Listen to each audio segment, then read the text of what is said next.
조선인 아이들은 특별히 예쁘다. 왠지 모르게 신비스러운 아름다움이 있다. 일본의 행위가 이 아름다운 천사 같은 사람들의 행복을 어딘가에서 방해하고 있다면 하나님 부디 용서해 주십시오.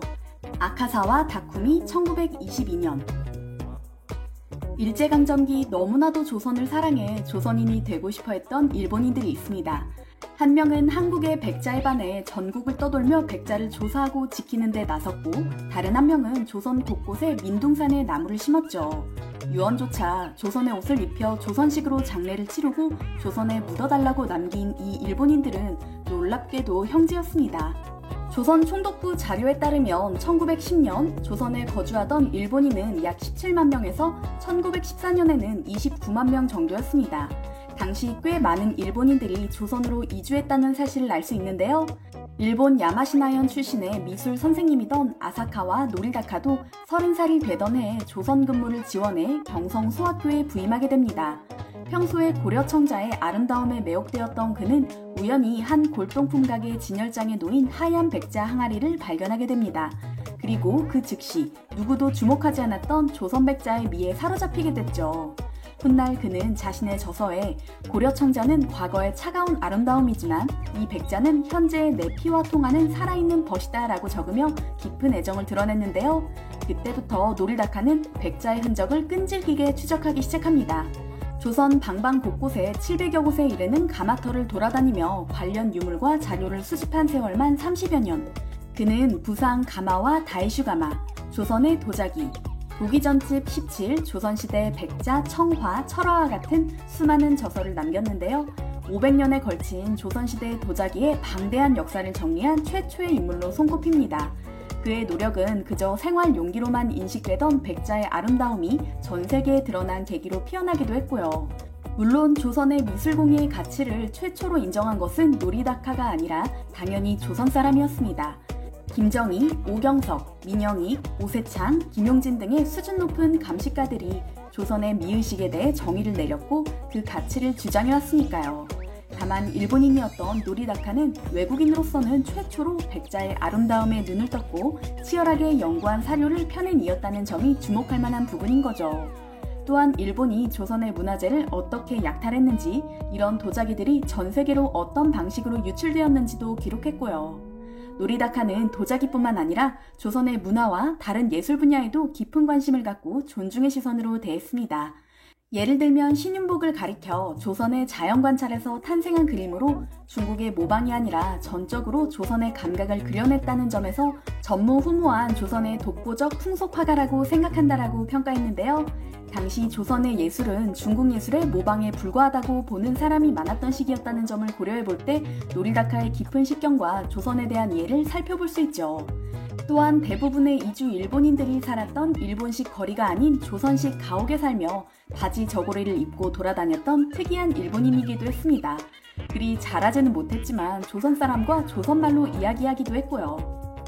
그는 또한 조선 도자기의 아름다움과 가치를 한국 도공들에게 전하며 응원하던 사람이었습니다.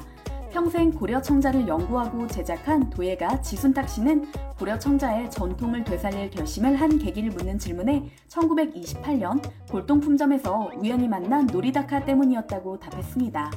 자네와 같이 뜻있는 청년이 많이 나와서 이러한 문화유산을 다시 창조할 수 있으면 좋겠는데 라고 중얼거리던 노리다카의 말에 자극을 받아서 끊겼던 고려청자의 전통을 되살리겠다는 결의를 굳혔다고 하는데요.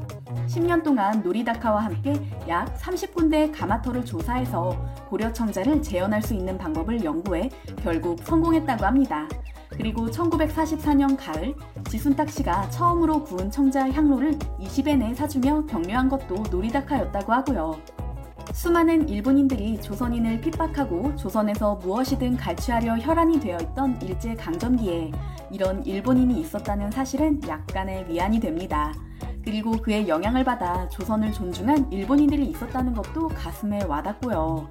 일본의 도예가인 가와의 긴지로는 조선에 건너간 일본인들이 그 나라 사람들을 어떻게 취급했는지 생각하면 지금도 견딜 수 없는 심정이 됩니다. 그럴 때마다 노리다카, 아사카와 씨와 같은 분이 일본의 만행에 대한 속죄를 하던 일이 떠오릅니다. 일본이 저지른 과오, 야만이 사라지지 않은 세상에서 이런 사람들이야말로 인간의 무지에 빛을 비춰준 존재였죠. 라고 말한 적이 있는데요. 노리다카가 일본 지식인들 사이에서 미친 영향을 실감할 수 있는 부분이죠. 노리다카의 동생인 다쿠미는 한반도 방방곳곳에 나무를 심었던 인물입니다. 그는 조선 총독부 농공상부 산림과에서 일하며 일제 산림 수탈의 현장을 목격하게 되는데요. 민둥산이 되어버린 조선 땅에 마음 아파하던 그가 한 일은 전국을 다니며 지역별로 맞는 수종을 골라 나무를 심은 것이었습니다.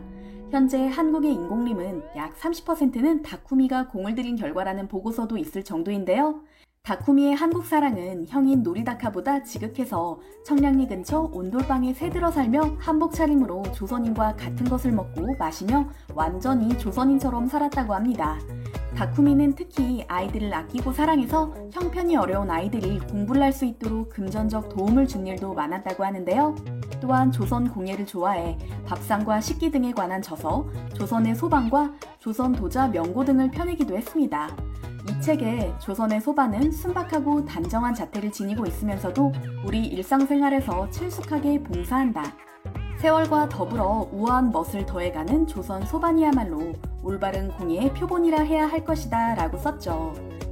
일제에 의해 많은 문화재가 수탈되던 시기, 다쿠미와 야나기 무네요시는 힘을 모아 골동품점을 뒤져 조선의 민예품을 수집하고 1924년 경복궁 집경당에 조선민족미술관을 개관하기도 했습니다. 이들이 수집해놓은 공예품들은 오늘날 한국국립박물관에 보관되어 있고요. 1931년 식목일 행사를 준비하던 중 과로 때문에 급성 폐렴으로 숨진 다쿠미는 조선의 옷을 입혀 조선식으로 장례를 치르고 조선에 묻어달라는 유언을 남겼는데요. 그의 나이 고작 41살이었습니다. 아사카와 다쿠미가 죽은 다음 날 많은 조선 사람들이 그의 집에 몰려왔다고 합니다. 당시 일본인들을 향한 적개심이 극에 달했던 때였음에도 불구하고 수많은 사람들이 조의를 표하고 집 앞에서 통곡을 했다고 하는데요. 그의 상여를 매겠다고 나선 사람만 30여 명에 달했다고 합니다. 조선을 향한 그의 사랑이 얼마나 지극했는지 알 수 있는 대목인데요.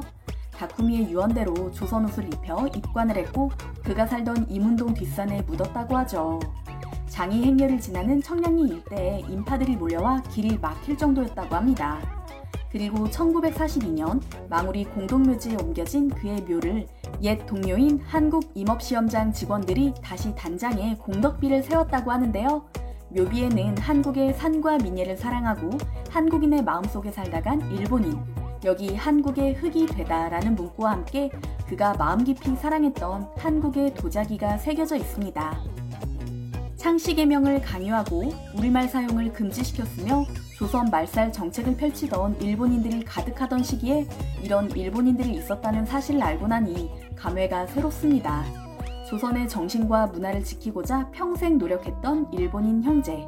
비록 일본인으로 태어났으나 조선 땅에 묻혔고 조선의 흙이 된 아사카와 노리다카와 아사카와 다쿠미. 오늘 그들의 이름을 가슴에 새겨봅니다.